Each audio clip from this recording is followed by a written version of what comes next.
우리나라가 3차 FX 사업 대상 기종으로 얼마 전에 F-35 라이트닝 II와 F-15SE 사일런트 이글, 유로파이터 타이푼과 그리펜이 후보 기종으로 경합을 벌이고 있었고, 여러가지 국내 전투기 사업 문제로 진행 중이지만 기종 결정은 어떻게 될지 기종 선택이 미결정 상태로 보도된 바 있다. 미국의 국익과 첨단 기술 유출 등의 문제로 우리가 도입을 할 수는 없지만 세계 최강의 전투기로 입증되고 있는 록히드 마틴의 F-22 랩터 내용들을 정리해봅니다. 미국의 하이로우 전략 개념으로 하이그룹 최강에 있는 F-22 랩터는 과연 얼마나 우수한 구성으로 세계 최고의 명품 전투기로 자리잡고 있는지 그제원으로 알아봅니다. 미국의 하이로우 전술에서 당시 하이급 최고인 F-15를 대체하는 기종으로 개발된 엄청난 성능을 가진 제5세대 전투기이다. 세계에서 가장 완벽한 스텔스 기술이 적용되었으며 슈퍼크루즈를 낼 수 있는 전투기이다. 슈퍼크루저 통상 엔진으로 비흥준 터보 엔진 즉 F터버너를 사용하지 않고 초음속 비행으로 들어가는 고성능 초고속 비행 기술 기능, 내부 연료만으로 약 2000km 정도의 전투 반경을 가지는 연료 저소모를 달성한 전투기이다. 스텔스 기술 적용을 위해서 모든 무장이 내부에 장착되었고 발사 전 무장창이 열리고 발사되는 속도가 고작 2초이며 적기의 레이더에 인식한 만큼 작은 노출이 된다고 보더라도 만약 적이 알아차리고 조치를 취하기에는 이미 늦은 시간으로 볼 수 있다. 우리도 도입하여 사용한다는 AIM-120 암람 미사일을 발사할 때 무장창이 열리고 발사한 후 닫히는데 소요시간은 약 2초로 알려지고 있다. 초음속 상태에서 다른 비행기가 암속에서 내는 고기동 테크닉을 가능하게 하는 전투기이다. 강력한 2대의 엔진은 로켓처럼 수직 상승을 계속하며 애프터버너 사용 없이 보통주행 출력으로 음속을 돌파하여 슈퍼크루즈를 통과한다. 북카초프 코브라 기동 같은 고난이 비행을 간단히 수행하고 칼로 자른 듯이 정교하고 안정적인 기계적 기동을 수행한다. 랩터의 엔진은 현재까지 인류가 만든 전투기용 제트 엔진 중에서 가장 강력한 추진력을 뿜어낸다.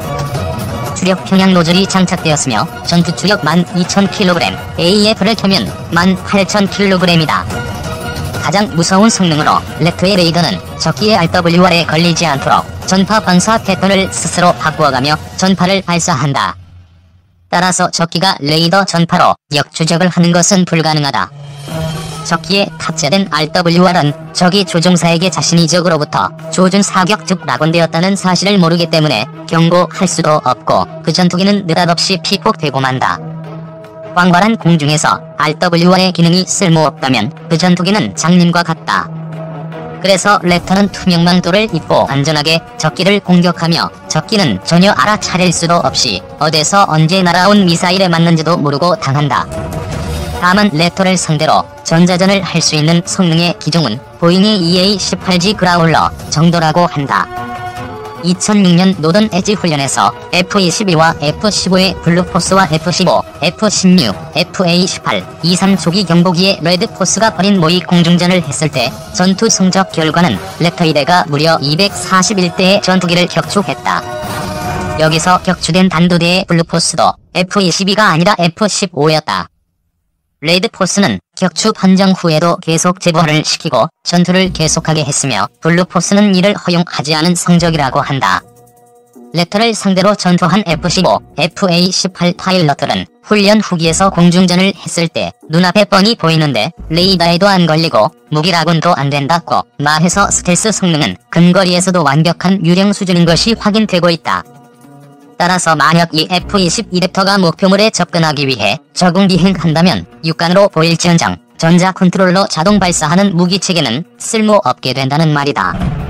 만약 우수한 적기의 조종사가 근접전에서 랩터가 미사일을 발사하기 위해 무기창을 여는 약 2초간 레이더로 위치를 확보했다고 하더라도 근접전으로 기관총을 쏴서 잡는 것조차 불가능한 이유는 랩터의 민첩한 기동성이 현재 세계의 주력기인 제4세대 어떤 전투기들보다 월하기 때문이다.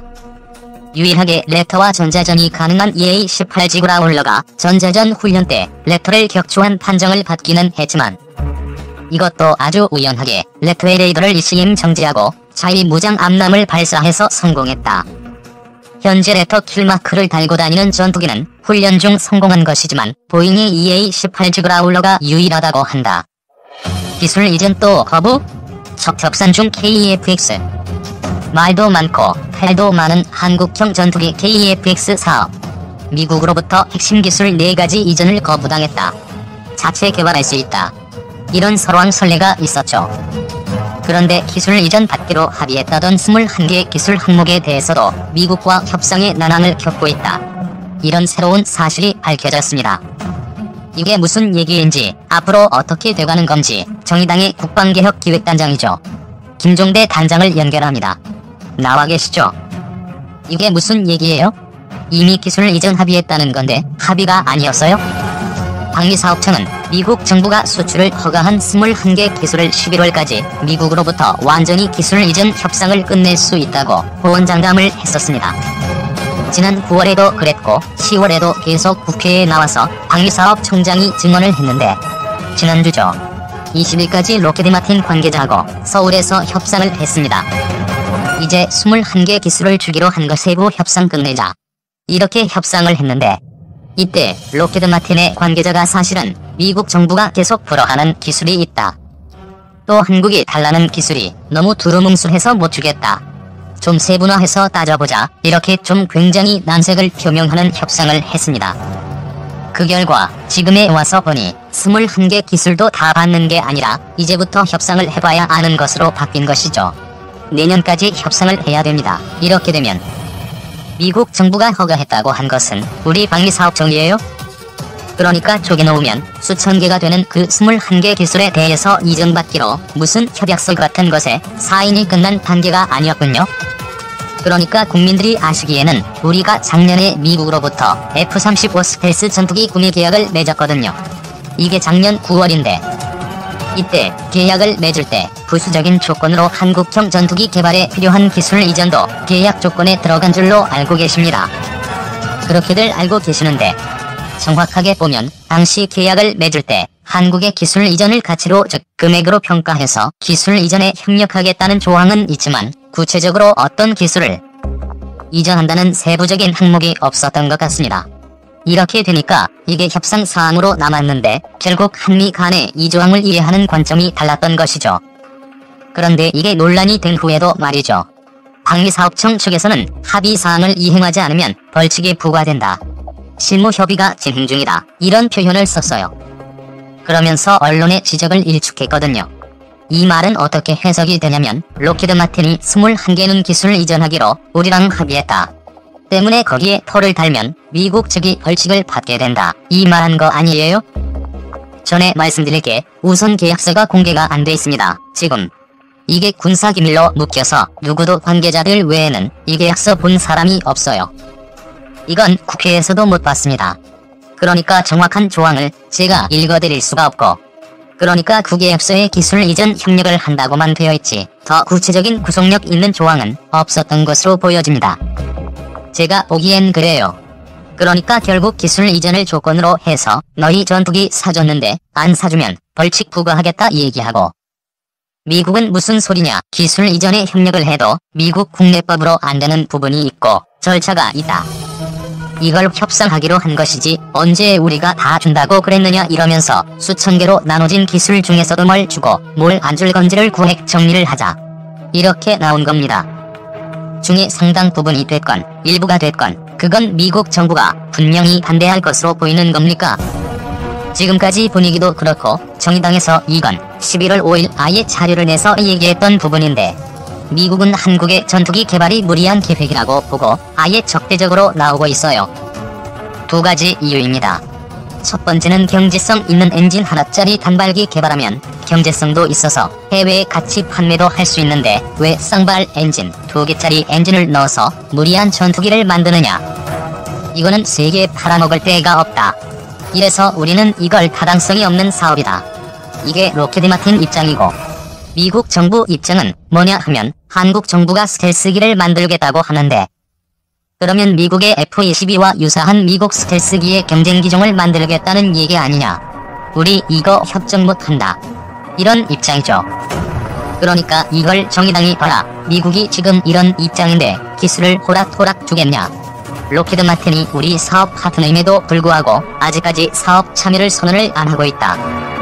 계약도 안 맺고 있다. 그렇다면 분명히 미국 정부는 이걸 태클을 건다고 경고를 했던 상황인데, 지금 사실은 그 경고대로 된 거예요. 미국 정부가 그렇게 태클을 건다는 그 사실은 누구를 통해 어떻게 알려지게 된 겁니까?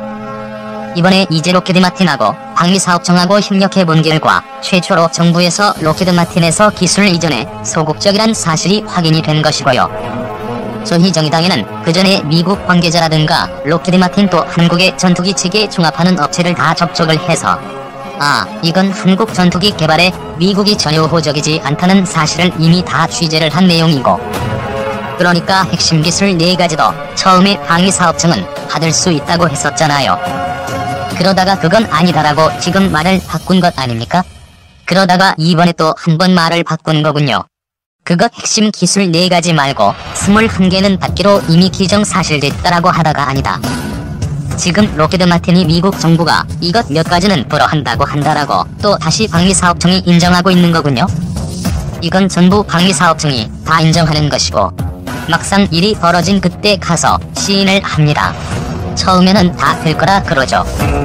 그러면서 미국에 대해 아주 낭만적인 기대감을 피력하고 협상이나 계약이 잘 됐다고 합니다.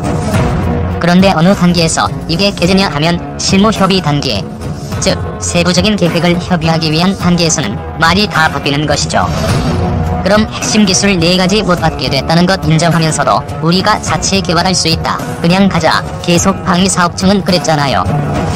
그 부분은 내년까지 협상을 해보겠다는 다소 유보적인 태도인데, 지금까지 방위사업청의 어떤 행태도 우리 국방과학연구소의 그동안에 보인 태도를 봤을 때는 저는 국산화 개발을 하겠다는 방향으로 갈 가능성이 크다고 봅니다.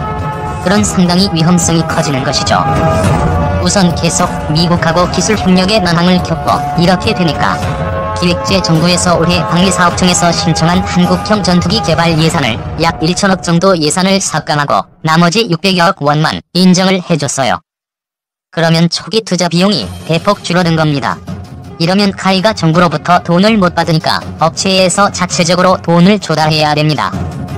그런데 만일에 업체에서 돈을 조달해서 사업이 가던 중에 계획이 수포로 돌아간다거나 중대한 차질이 생기면 업체가 먼저 투자한 돈을 회수할 길이 없다는 것이죠. 그러니까 산업은행 측에서는 카이 경영진에다가 이 투자금을 회수할 방안을 정부로부터 보증을 받은 다음에 사업을 하라는 것이죠. 만약에 그렇지 않으면 최대 주주로서 의결권이 있는 이사로서 이 사업을 승인하지 않는 권한을 행사하겠다는 겁니다. 더 꼬이는 거죠. 그렇게 되면 결국 이 사업이 불안하기 때문에 예산을 깎은 것인데, 그렇게 되면 업체로서는 또 사업 못한다고 그럴 것이고, 진퇴양난의